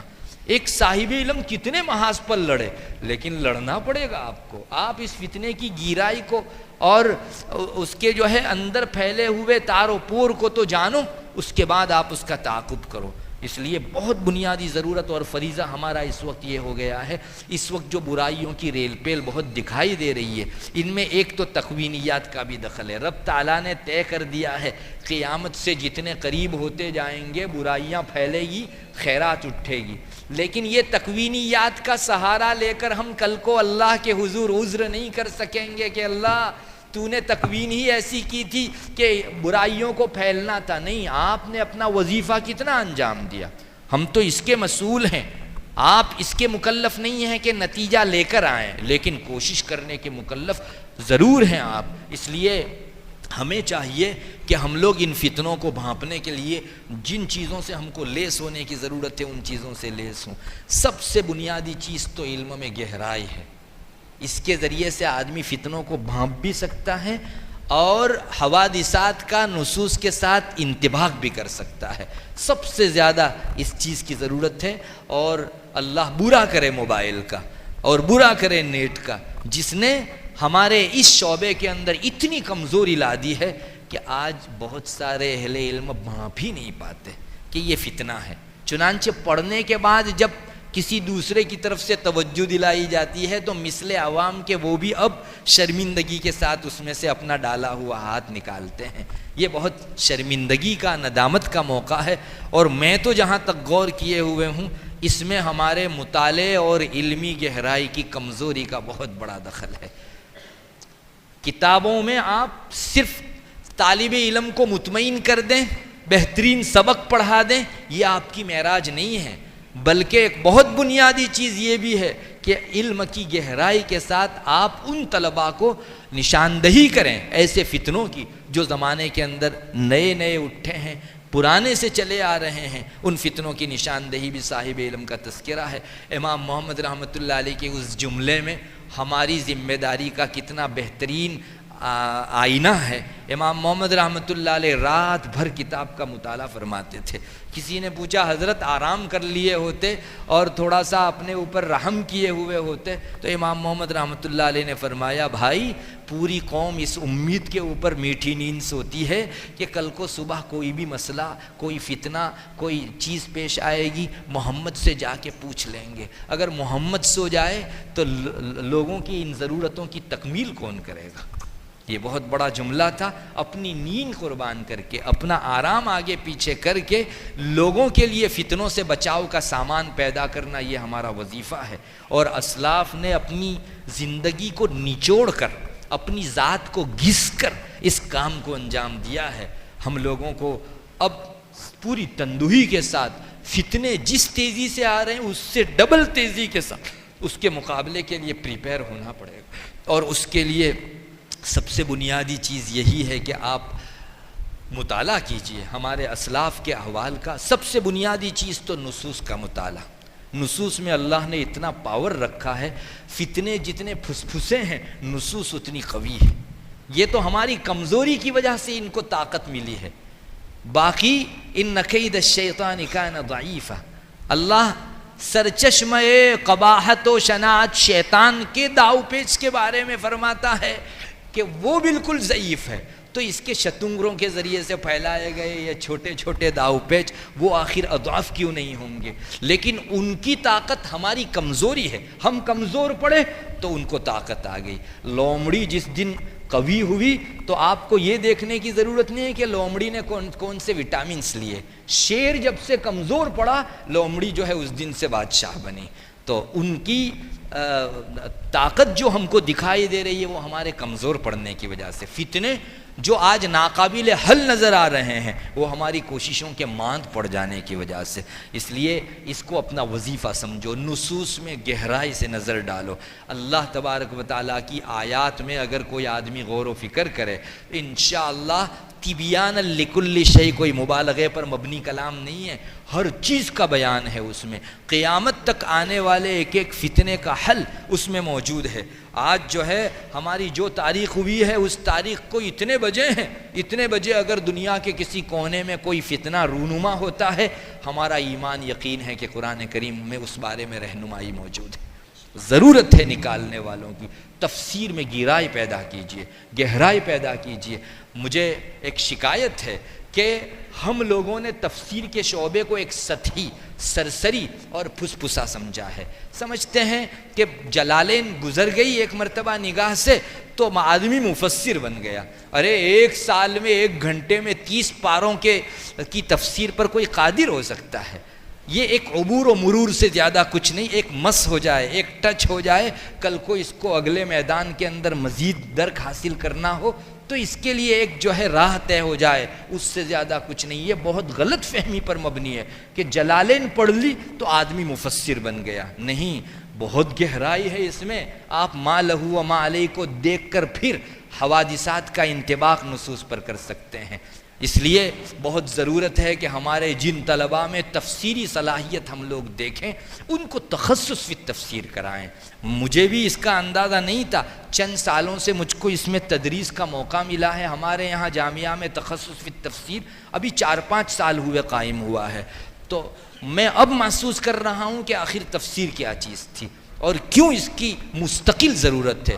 طلباء میں الگ الگ صلاحیتوں کے لوگ ہوا کرتے ہیں، بعض کی طبیعت احادیث کے باب میں زیادہ چلتی ہیں، بعض جو ہیں وہ اور شعبوں کے اندر، فقہیات کے اندر، بعض تجوید میں، قرآن کریم کے اندر ایک طبعی جھکاؤ اور میلان رکھتے ہیں۔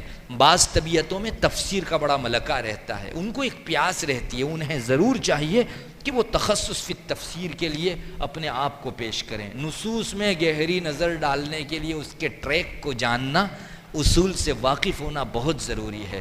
الحمدللہ میں ایک بات پیش کر سکتا ہوں، ہمارے یہاں سے جو لوگ تفسیر کے سلسلے میں مستقل کورس کر کے گئے، میں تو اپنی آنکھوں سے دیکھ رہا ہوں، سب اپنی اپنی جگہ علمی بڑا کام کر رہے ہیں، سارے شعبوں میں ضرورت ہے، مگر قرآن کریم سے ہم لوگ اپنا دامن جو بچا رہے ہیں، یہ چیز نہیں ہونی چاہیے، اور یہ ایک ایسا پلیٹ فارم ہے جس پر کسی کو اختلاف نہیں ہو سکتا۔ آپ فلاں کتاب کھول کر بیٹھیں گے، چند لوگ اٹھ جائیں گے کہ فضائل اعمال کو ہم لوگ نہیں مانتے، کوئی دوسری کتاب کھول کے بیٹھیں گے، چند لوگ اٹھ جائیں گے، حدیث میں آپ حدیث کے ذریعے سے بحث کریں گے، ممکن ہے کوئی یہ موضوع ہے، یہ ضعیف ہے، اس قسم کی بحث کر سکے، اللہ کے کلام میں کسی کو انگلی رکھنے کا موقع ہے، یہاں سارے طبقوں کا حلقہ آپ کو مل سکتا ہے، اس لیے بہت ضرورت اس کی ہے کہ ہم لوگ تفسیر میں ملکہ پیدا کریں۔ نصوص شرعیہ میں دوسرا نمبر احادیث مبارکہ کا آتا ہے۔ الحمدللہ فتن کی نشاندہی، اس کو انگلی رکھ کر جملہ علامات و نشانیوں کے ساتھ بتانا، یہ احادیث کا وہ خاصہ ہے جو آپ کسی جگہ نہیں پائیں گے۔ آپ صلی اللہ علیہ وسلم نے فتنوں کے سلسلے کی جو نشاندہی فرمائی ہے، ایسا کہیں نہیں تھا ہم کو۔ قرآن کریم کی تفسیر کا حق واقعی آپ صلی اللہ علیہ وسلم نے ادا فرما دیا، وہاں جو اجمالی روح سے ذکر کی گئی تھی، آپ صلی اللہ علیہ وسلم نے انگلی رکھ کر ان کے ما لہ و ما علیہ کو ذکر کر دیا۔ اس لیے احادیث میں بھی درک حاصل کرنے کی ضرورت ہے، اسی طرح فقہیات کے باب میں بھی، اسی طرح تاریخ کے باب میں بھی ہم کو جو ہے درک حاصل کرنے کی ضرورت ہے۔ ہمارے اسلاف نے اپنے زمانے میں اٹھنے والے فتنوں کا کیسے تعاقب کیا، اس کی تاریخ سے حوصلے ملتے ہیں، ہمت بنتی ہے، اور کام کرنے کا ڈھنگ اور سلیقہ ملتا ہے۔ اس لیے اسلاف کی سوانح، اکابرین کی تاریخ اور مختلف احوال و قوائف جو پچھلے دنوں گزرے ہیں، ان پر بھی ہماری گہری نظر ہونی چاہیے۔ انشاءاللہ یہ مطالعے کے اندر اگر ہماری ترقی ہوگی تو یہ جو ظاہری ہم لوگ تو سنتے ہیں بعض لوگوں کا نام لے کر کہ فلاں فلاں کا فتنہ ایسا اٹھا ہوا ہے کہ اکثر نوجوان لٹو ہیں اس کے، ارے کیا حیثیت ہے اس کی؟ علوم کی حتمیت اور قطعیت اور اس کے یقین کے مقابل ان شکوک و شبہات کی حیثیت کیا ہے؟ تار عنکبوت سے زیادہ نازک ہیں یہ، آپ کو لیس ہونے کی ضرورت ہے، مضبوطی پیدا کیجئے۔ ان کا جواب ایک مختصر سی حدیث پیش کر کے دیا جا سکتا ہے، مگر کانفیڈنس چاہیے۔ آدمی کے پاس سارے نصوص موجود ہوں لیکن پیچھے پشپناہی یقین کی نہ ہو تو اس کا اچھا جواب بھی بودا ہو کر رہ جاتا ہے، اور یہ کانفیڈنس پیدا ہوتا ہے کثرت مطالعے سے۔ امام غزالی رحمۃ اللہ علیہ نے فرمایا کہ اجتہاد کا دروازہ تو بند ہو گیا، لیکن آج مقام اجتہاد کو اگر پہنچا جا سکتا ہے تو وہ مطالعے کی راہ سے پہنچا جا سکتا ہے۔ اتنی بڑی بات جو ہے ایک قلندر نے بیان کر دی۔ امام غزالی کی بات جو ہے وہ سرٹیفکیٹ، ایک سند ہے، ہما شما نے کچھ بیان کیا، ممکن ہے مبالغہ آرائی پر ہم لوگ مبنی کر سکیں، لیکن امام غزالی فرماتے ہیں آج اجتہاد کے مقام کو اگر کوئی راستے سے پایا جا سکتا ہے تو مطالعے کا راستہ ہے۔ اہل علم کی خدمت میں درخواست ہے کہ ہم لوگ نصوص کا زبردست علم حاصل کریں، متعدد تفاسیر کو ہم لوگ جو ہے لیں، اور ایک کتاب پڑھانے کے لیے 4 5 6 کتاب کا مطالعہ کریں۔ سب چیزیں طالب علم کو بتانے کی نہیں ہوتی، مگر آپ کے درس کے پیچھے مطالعے کی پشپناہی جتنی ہوگی آپ کا جملہ اتنا بھاری بھرکم نکلے گا، اور سامنے والے طالب علم کو ماننا ہی ماننا ہے، چونکہ جو چیز وزنی ہوتی ہے اس کو کوئی اگنور نہیں کر سکتا۔ یہ آپ کو قوت جو حاصل ہوگی وہ مطالعے کی راہ سے ہی ہوگی۔ ایک اور چیز جس پر ہم اہل علم کو نظر کرنے کی بڑی ضرورت ہے، یہ حوادثات جو ہیں دنیا میں پیش آ رہے ہیں، ان پر بھی بیک وقت ہماری نظر رہنی چاہیے۔ ہم میں سے بہت سے وہ ہیں کہ جو حضرات اپنا دامن چراتے ہیں اس بنیاد پر، اور واقعہ خدشہ بھی ہے اس کا کہ ہم کہیں مبتلا نہ ہو جائیں، لیکن آپ کو زمانے کے فتن سے واقفیت نہیں ہوگی تو آپ ان کا تعاقب کیسے کر سکیں گے؟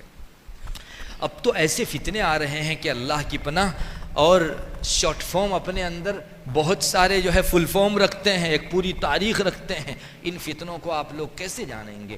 میں اتنا ضرور کہوں گا کہ زہر کی زہرناکی کا احساس کرتے ہوئے اس کے اجزائے تحلیلیہ کا تھوڑا سا آپ علم حاصل کریں. اس کی زہرناکی ہمارے پیش نظر رہنی چاہیے، ورنہ یہ انگارہ کہیں ہمارے دامن کو خاکستر نہ کر دے. پھونک پھونک کر بقدر ضرورت ان فتنوں کی ڈیپ والی معلومات حاصل کیجئے. کس کو کہا جاتا ہے، ان چیزوں کا علم ہونا چاہیے. آئی وی ایف کا فتنہ پھیلا ہوا ہے، اے آئی کا فتنہ آ رہا ہے، L G B T Q کا فتنہ آ رہا ہے. یہ وہ فتنے ہیں جو دوسرے بہت سارے ملکوں کے علاقوں کو اپنی لپیٹ میں لے چکے ہیں. ہمارے شہروں کے اندر جو ہے آ چکے ہیں. مولانا اسامہ نے کل مجھ کو سنایا تو میں تو پڑک اٹھا کہ ہماری صورت کے اندر L G B T Q کی باقاعدہ ریلیاں نکلتی ہیں. اس کی جو ہے لوگوں کے درمیان میں تشہیر کی جاتی ہے کہ اس فتنے میں پھنسو. اور اس قسم کے فتنوں سے واقفیت بہت ضروری ہے. ہمارے شہروں کے اندر ڈرگز نے جو ہے بہت گہرے جڑیں اتار دی ہیں. ہم کو علم بھی نہیں ہے اس چیز کا. ان چیزوں کو ہمیں جاننے کی ضرورت ہے. ہمارے سورت شہر کے اندر میں بعض جگہوں پر خواتین میں بیان کے لیے بیٹھا، مجھ کو موضوع دیا گیا مولانا خواتین ڈرگز لینے لگی ہیں، ان کے اندر جو ہے خواتین کو یہ سمجھاؤ کہ ڈرگز نہ لیں. میں نے یہاں آ کر سنا کہ یہاں ماگرول کے اندر بھی خواتین میں یہ چیز چل رہی ہے. اللہ کی پناہ. فتنے جو ہیں نا وہ شہرے کے ساتھ نہیں آیا کرتے. اس کا شروع میں احساس جرم ہوتا ہے، اس وجہ سے لوگ دبے اس کو استعمال کرتے ہیں. لیکن ان کی میجورٹی ہو جاتی ہے تو پھر یہ جو ہے ہمارے قابو سے باہر چلی جاتی ہے. ان فتنوں کا جاننا بھی ضروری ہے اور ان کا تعاقب بھی بہت ضروری ہے. فائنانشیل جو پرابلمس ہیں وہ اتنے مشکل ہیں کہ اللہ کی پناہ. چنانچہ بہت سارے فائنانس کھلے ہوئے ہیں جن کے اندر سے لوگ چیزیں خریدتے ہیں. پینلٹی کی ایک ایسی غلط شرط لگا دی ہے جو میں تو کہتا ہوں سود کا جدید ورژن ہے. اسلام میں مالی پینلٹی کو کوئی مقام حاصل نہیں ہے، لیکن یہ آپ کو سود کے نام سے کہتے تو آپ ساتھ نہ دیتے. غیروں نے بھی بہت سیکھ لیا ہے، چنانچہ اب وہ پینلٹی کے نام سے اس چیز کو لائیں گے.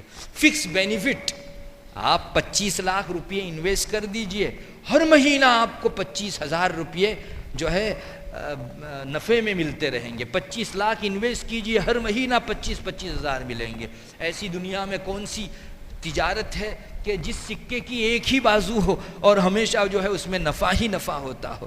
تجارت لن تبور صرف ایک ہے، وہ ہے قرآن کریم کی تلاوت، زکوٰۃ دینا. ان الذین یتلون کتاب اللہ واقاموا الصلاۃ وانفقوا مما رزقناہم سرا وعلانیہ یرجون تجارۃ لن تبور. جس میں گھاٹا نہیں وہ ایک ہی تجارت ہے. باقی ساری تجارتوں کے دونوں رخ ہیں، لاس بھی جاتا ہے، بینیفٹ بھی آتا ہے. یہ کیا مصیبت ہو گئی کہ ہمارے پاس غیر آ رہے ہیں اور کہہ رہے ہیں کہ یہ کوئی سود نہیں ہے، فکس بینیفٹ ہے، ہم ہر مہینہ آپ کو 25,000. ارے آپ نے کون سے مستقبل کو جان لیا کہ ہمیشہ 25,000 کا ایگزیکٹ فگر ہی نفع ہونا ہے ہم کو؟ ابھی تو اس کو ٹالنے کے لیے مجھے ایک اہل علم نے سنایا لوگوں نے دوسری راہ اپنائی ہے. ایگزیکٹ فگر نہیں بولتے بلکہ کہتے ہیں کہ آپ کو 1700 سے لے کر 2000 تک بینیفٹ ملے گا.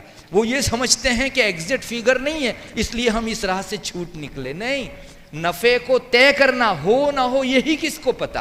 تو آپ یہ کہیں کہ نفع ہوگا، یہی چیز شریعت سے ٹکرانے والی ہے. تو فکس بینیفٹ کے نام سے ایک صاحب آ رہے ہیں اور غیر مسلم ہیں اور فتویٰ دکھا رہے ہیں اور ہم کو کہہ رہے ہیں کہ آپ جو ہے اس کے اندر انوالو ہو جائیے. دیانات کے باب میں غیروں کی باتیں معتبر نہیں ہیں، اس لیے ہم لوگوں کو اس فتنے سے بھی بچانا چاہیے. فائنانس کے اعتبار سے ایک بہت بڑا بہاو آ رہا ہے.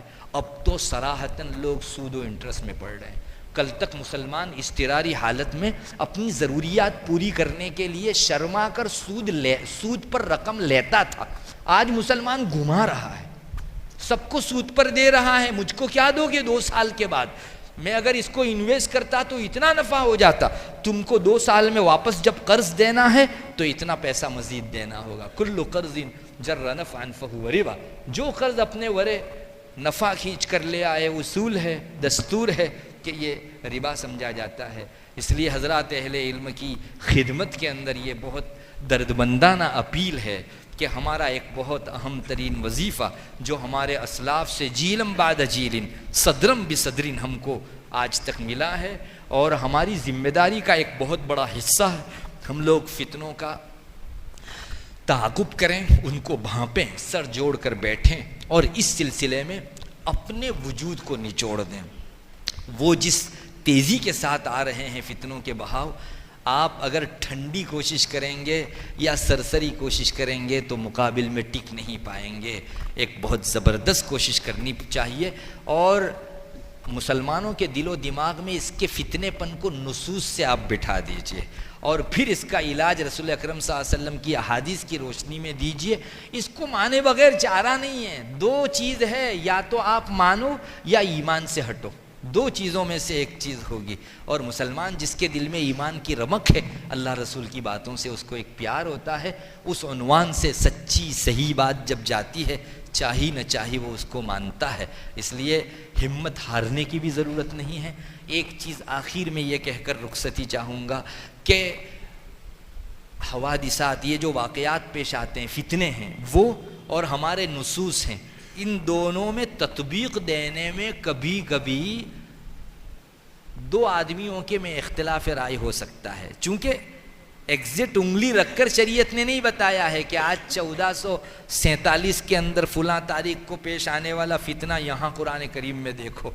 تطبیق دینے میں تھوڑی بہت اختلاف رائے ہو سکتا ہے، اس سلسلے میں ہم رواداری سے کام لیں۔ ہوتا کیا ہے، کسی صاحب علم نے نفس فتنے میں تو سب لوگ قدر مشترک ہیں کہ یہ فتنہ ہے، مگر نصوص کی تطبیق میں کبھی کسی سے کچھ آگے پیچھے ہو جاتا ہے تو دوسرا مقرر اس کی تردید کرتا ہے۔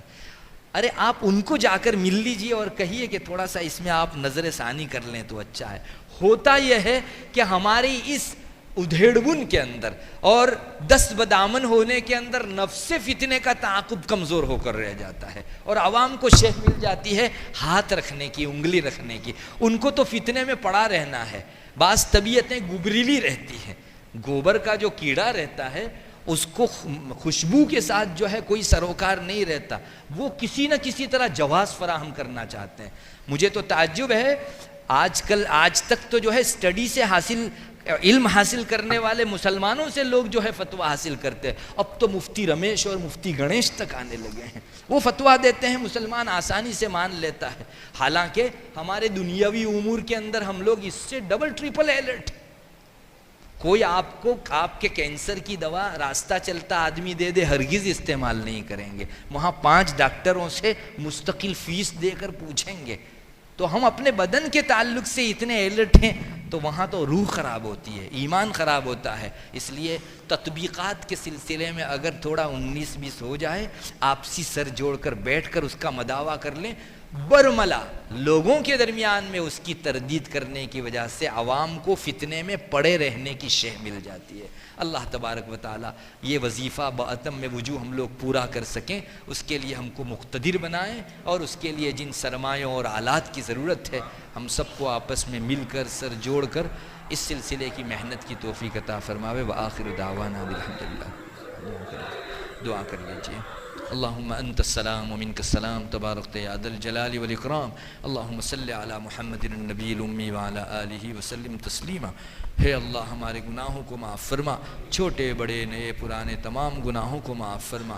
یا الہ العالمین، تو نے ایک بہت بڑے ہے اللہ ذمہ داری کے عہدے کے اوپر ہم کو فائز کر رکھا ہے، اللہ ان کی مسئولیات کا ادراک نصیب فرما اور ان پر پورا اترنے کی توفیق عطا فرما۔ اللہ بے شک یہ مقام بڑی شفافیت کا متقاضی ہے، اللہ ہم اپنے دامن کو پوری طرح صاف اور شفاف رکھیں، اس کے تقاضوں کو پورا کرنے کے لیے جن جن آداب کی رعایت رکھنے کی ضرورت ہے ان پر پورا اتریں، ایسی توفیق ہمارے لیے ارزانی فرما۔ ہے اللہ ہم کو ہمارے اسلاف کے نقش قدم کے اوپر چل کر اپنا دامن ساری واہیات بچا کر فتنوں سے محفوظ رکھ کے قوم کے اندر دفع فتنے کی کوشش کرنے کی توفیق عطا فرما۔ اس سلسلے میں ہم سے جو کوتاہیاں سرزد ہو رہی ہے اللہ پورے طبقے علماء کی طرف سے ہم معافی مانگتے ہیں، بے شک ہم نے ہمارے وظیفے کے اندر 100% عمل نہیں کیا، بہت کوتاہیاں بھی ہم سے سرزد ہو گئی تھے اللہ، تو نے تو بحیثیت طبقے کے ہمارے ہی اوپر یہ ذمہ داری ڈالی تھی، اللہ ہم اس میں بودے نکلے، ہم نے کمزوری کا مظاہرہ کیا، اللہ جو کچھ ٹوٹا پھوٹا بنا اس کو قبول فرما، اور جو خلا رہ گیا ہے اللہ اپنی شان غیب سے اللہ اپنی شان قدرت سے اس کی تکمیل فرما دے۔ دے، ہمارے اندر وہ کیپیبلٹی، وہ اقتدار اور وہ قوت و ہمت و حوصلہ نصیب فرما جو ان فتنوں کے مقابلے میں سینہ سپر ہونے کے اندر ہماری مدد کریں۔ اے اللہ کل تک جس نے بھی دفع فتنے کیے ہیں ان حضرات کو تیری مدد تائید غیبی حاصل رہی ہے۔ اے اللہ ہم نے اپنے کرتوتوں کے سبب اس چیز سے اپنی محرومی کا اے اللہ اپنے آپ کو مستحق بنا دیا ہے، لیکن یا الہ العالمین اب بھی تیری مدد کے ہم محتاج ہیں۔ اے اللہ تیری مدد کے بغیر ہم ایک قدم آگے نہیں بڑھا سکتے، تو ہماری امداد فرما، نصرت فرما، تائید غیبی شامل حال فرما، علوم میں گہرائی اور گیرائی نصیب فرما۔ اے اللہ اگر ہم لوگ علوم میں، مطالعے میں اور تیری دینی کی کتابوں میں اور آیات و احادیث میں گہرا علم حاصل نہیں کریں گے، کل کو ہمارے اسلاف محشر کے اندر ہمارا دامن پکڑیں گے، ہمارے پاس کوئی جواب نہیں ہوگا۔ یا الہ العالمین ہم منہ دکھانے کے قابل نہیں رہیں گے۔ اے اللہ انہوں نے بڑی امیدوں کے ساتھ یہ سلسلے جاری کیے ہیں تاکہ رہتی دنیا تک فتنوں کا تعاقب ہو سکے اور برائیوں کا قلعہ کما ہو سکے۔ اے اللہ ہم کو صحیح ڈگر کے اوپر چل کر اپنا یہ فریضہ اور وظیفہ انجام دینے کی توفیق عطا فرما۔ یہاں ایک بہت بہترین کریم جمعیت موجود ہے اللہ، جن کو اپنے دینی علوم کے لیے تو نے چن لیا ہے۔ اے اللہ نشر و اشاعت کے لیے اور فتنوں کو دفع کرنے کے لیے تو نے چن لیا ہے۔ یا الہ العالمین پچھلے دنوں انبیاء بنی اسرائیل کو جو تو مقام عطا فرماتا تھا، ان کو وظائف عطا فرماتا تھا، یا الہ العالمین علماء کو ان کی نیابت میں تو نے وہ کام سونپے ہیں۔ اے اللہ یہ وہ مجمع ہے، یا الہ العالمین اس مجمع کے ایک ایک فرد کو اپنے دین کی خدمت کے لیے قبول فرما، ہم میں سے کسی کو محروم نہ فرما۔ ہماری سعادت ہے اے اللہ، ہمارا آرام، ہماری تندہی تیرے راستے کے اندر لگ جائے۔ اے اللہ ہمارا کھانا پینا تیرے راہ میں قربان ہو جائے۔ یا الہ العالمین یہ عین ہماری سعادت ہے۔ اے اللہ تو نے ہم سے چاہا ہے قل ان صلاتی ونسکی ومحیای ومماتی للہ رب العالمین لا شریک لہ وبذالک امرت وانا اول المسلمین۔ اے اللہ ہماری ایک ایک بوٹی جسم و جان کی قبول فرما۔ اے اللہ ہمارے لہو کا ایک ایک قطرہ قبول فرما۔ اے اللہ ہمارے اوقات کا ایک ایک لمحہ قبول فرما۔ اے اللہ ہمارے زندگی کا ایک ایک لحظہ قبول فرما، ہمارے مال و متاع کا ایک ایک پارہ قبول فرما۔ اے اللہ ہماری صلاحیتیں، ہماری طاقتیں، ہماری اہلیتیں، ہماری دوڑ دھوپ، ہمارا آرام، ہمارے تقاضے، ہماری خواہشات، ہماری چاہت ہم تیری راہ میں قربان کرتے ہیں۔ ہماری سعادت ہوگی اگر تو اس کو قبول فرما لے۔ اے اللہ ہم سے خوب خوب کام لے لے، علماء کی اور اہل علم کی اور مکانات علم کی حفاظت فرما، اوقاف کی حفاظت فرما۔ یا الہ العالمین کل کو ہم تیرے حضور سرخرو ہو سکیں اور اے اللہ کامیابی اور بامرادی حاصل کر سکیں، اس طرح کے کام کرنے کی توفیق عطا فرما۔ علماء کی پیشانی کے اوپر قلق بن کر یا الہ العالمین ایک داغ بن کر ہم ابھریں، اس سے ہماری حفاظت فرما۔ فرق ضالہ کے فتنوں سے حفاظت فرما، مالی فتنوں سے حفاظت فرما۔ اے اللہ جاہی فتنوں سے حفاظت فرما، شہواتی فتنوں سے ہماری پوری حفاظت فرما۔ یا الہ العالمین ہم سے خوب خوب کام لے لے اور اپنی شان قبولیت سے نواز دے، عجب و خودبینی سے، خود پسندی سے، تکبر سے، اپنے آپ کو بڑا سمجھنے سے، اوروں کو اللہ چھوٹا سمجھنے سے ہماری پوری حفاظت فرما، شہرے سے، ناموری سے ہماری حفاظت فرما، خلوص للہیت عطا فرما۔ اے اللہ ہم بڑے کمزور ہیں، یا الہ العالمین ان برے جذبات نے ہم کو دبوچ کے رکھ دیا ہے۔ یا الہ العالمین جو کچھ چکے ہوئی تھی معاف فرما دے۔ اللہم انی استغفرک لکل خیر اردت به وجہک فخالطنی فیہ ما لیس لک۔ اے اللہ بے شک ہمارا خلوص مشوب ہو گیا ہے، پر شائبہ ہو گیا ہے برائیوں سے۔ یا الہ العالمین اس کی بے برکتیوں سے حفاظت فرما دے، اس کی نحوستوں کے برے اثرات سے کہنے سننے والے سب کی حفاظت فرما دے۔ ہمارے ان مدارس کی افادیت کو عام تام فرما۔ اللہ یہاں کے سب علماء کو مانگرول میں اور آس پاس کے سارے علاقوں میں اللہ اس طرح بچ جانے کی توفیق عطا فرما کہ ممبر پر سے لوگوں کی دکھتی رگوں پر انگلی رکھی جا سکے،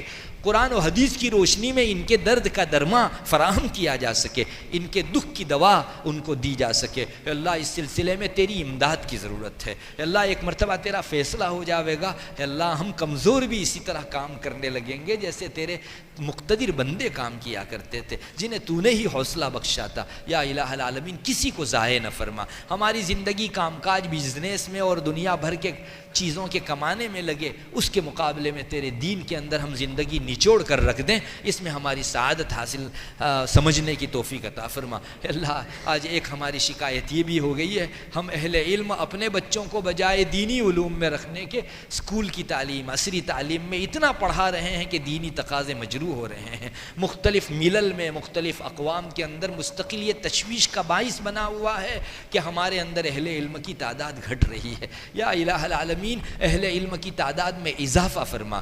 ہے اللہ ہماری رال دنیا کے ان بڑی بڑی تنخواہوں اور عہدوں کی طرف ٹپ کے اس سے ہماری حفاظت فرما دے۔ بے شک آج تک تو نے ہمیں کھلایا، ہمیں تیری ہی ذات سے امید ہے، آئندہ بھی تو ہی اللہ ہم کو اوروں سے مستغنی کر کے کھلائے گا پلائے گا۔ یا اللہ یہ ہماری تجھ سے بدزنی ہے کہ ہم اس راہ میں رہ کر بھوکے رہیں گے۔ یا اللہ تو اوروں کو کھلاتا ہے، اپنوں کو کب محروم رکھے گا۔ یا الہ العالمین ہمارے جی میں قناعت عطا فرما، سادگی عطا فرما، زمانے کی ہے اللہ شوق والی ضرورتوں کے پورا کرنے والوں میں سے ہم کو نہ بنا، ان علائق کی احتیاج سے ہم کو بالاتر فرما دے۔ ہے اللہ ہم پنکھے میں بھی کام کریں، بے پنکھا بھی کام کریں، اے سی نہ ہو تب بھی ہم کام کریں، اے سی ہو تب بھی کام کریں۔ ہے اللہ سارے احوال کے اندر تیری رضا کے لیے ہم کو کام کاج کے واسطے ہے اللہ قدرت بخش دے، ہے اللہ ہمت عطا فرما دے، حوصلے عطا فرما دے۔ ہمارے اسلاف نے سروں سے پسینے اتر رہے تھے، اس حالت کے اندر کام کیا ہے، اور تجھ کو وہ شکل بہت بھائی ہے، اور انہی کے صدقے سے تو نے زمانے سے فتن دور فرمائے ہیں۔ ہم کو بھی ایسی قربانی کے لیے اپنے آپ کو پیش کرنے کی توفیق عطا فرما۔ اے اللہ اہل فلسطین کی مدد فرما۔ اے اللہ مظالم کا دور ایک بہت دراز ہو چکا، اے اللہ بچوں کا خون چوس کر یہودیوں کے پیٹ نہیں بھرے، اے اللہ خواتین اور بوڑھوں کا خون چوس کر وہ انجوائے کر رہے ہیں۔ یا الہ العالمین تیری علیم و خبیر ذات دیکھ رہی ہے، تیرے یہاں ظلم کو ذرہ برابر پنپنے نہیں دیا جاتا۔ اے اللہ مظلومین کی آہیں تیرے یہاں بلا کسی رکاوٹ و موانع کے ڈائریکٹ پہنچتی ہے۔ اے اللہ ہمارے ان بھائی بہنوں کی اتنی دور رہ کر ہم کوئی مدد نہیں کر سکتے، ہمارے دل میں ایک کسک ہے، ہمارے بھائیوں کا جب گلا کاٹا جاتا ہے یا الہ العالمین ہمارا دل چیر جاتا ہے۔ اے اللہ گویا ہمارے اوپر چھری چل رہی ہے۔ اے اللہ ہمارے ان بھائیوں کی قربانیوں کو قبول فرما۔ اے اللہ پوری امت کی جانب سے ان کی شہادت کے ٹپکتے ہوئے خون کو قبول فرما۔ ہمارے پاس تو کوئی ایسا عمل نہیں ہے جو تیرے حضور پیش کر کے ہم تیری رضامندی چاہ سکیں۔ اے اللہ ان شہیدوں کے اے اللہ لہو کو قبول فرما، پوری امت سے راضی ہو جا۔ اے اللہ ہمیں معلوم ہوا ہے کہ تو ہم سے ناراض ہو گیا ہے۔ اے اللہ بے شک ہم نے کرتوت کرتے کرتے کبھی تیری رضامندی کا خیال نہیں رکھا۔ اے اللہ تیرے کھانے کے موقع سے تو خوب یاد آتا تھا، لیکن جب برائی کرنے کا موقع آتا تھا تو اتنا ہی درجہ ہم تجھے بھول بھی جاتے تھے۔ اے اللہ ایک وہ معبود جس نے ہمیں کبھی نہیں بھلایا۔ اے اللہ ہم بچپنے میں معصوم تھے، گناہ نہیں کرتے تھے، تب جب آپ جیسے کھانا پانی دیتے تھے، آج بڑے ہو کر بڑے گنہگار ہونے کے باوجود بھی تیرے دانا پانی کا وہی سلسلہ جاری و ساری ہے۔ اے اللہ اتنا ہی نہیں تو نے ہمارے گناہوں پر ستاری فرمائی ہے۔ اے اللہ ہم تو اس درجہ گر چکے ہیں کہ اگر ہمارے عیوب پر لوگ مطلع ہو جائیں تو کوئی تھوکنا پسند نہ کرے، لیکن تیری شان ستاری کا تجھ کو واسطہ، غفاری کا تجھ کو واسطہ، ایک کرم یہ بھی فرما دے آئندہ گناہوں سے حفاظت فرما دے، ہماری آنکھوں میں شرم نصیب فرما۔ اللہ مقام علم بے شک بہت بلند مقام ہے، اللہ نیابت رسول اور وراثت رسول کا عالی مقام ہے، اس کا خوب پاس و لحاظ کرنے کی توفیق عطا فرما۔ جو حضرات کام کر رہے ہیں یا الہ العالمین ان کے کاموں میں ہمت و حوصلہ عطا فرما۔ اللہ ہماری خواتین کے اندر بہت ارتداد پھیل رہا ہے، اور واقعات کی دنیا میں جھانکنے والے لوگ اعلیٰ وجہ البصیرت یہ کہتے ہیں کہ فی الواقع ارتداد بہت پھیل رہا ہے۔ اللہ اس کا بنیادی سبب ان مستورات کو دینی تعلیم سے کورا رکھنا ہے۔ اللہ مستورات میں وعظ و ارشاد کے جا بجا سلسلے قائم کرنے کی توفیق عطا فرما۔ ان کی تعلیمی حلقوں کے علاوہ وعظ و ارشاد کے سلسلے 15 دن میں ایک مرتبہ، مہینے میں ایک مرتبہ مختلف حضرات اہل علم قائم کرنے والے بنے۔ اللہ اس کی راہیں آسان فرما دے، اس فکر کو اوڑھ لینے کی توفیق عطا فرما دے۔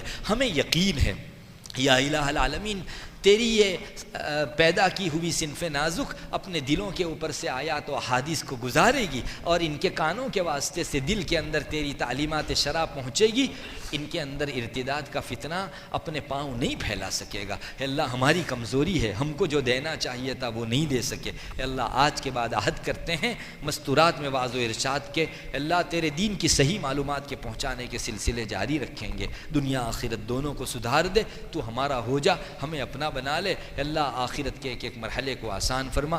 جب ہمارے اپنے اپنے وقت پر موت آئے ایمان و اسلام کے ساتھ ہم کو بلا.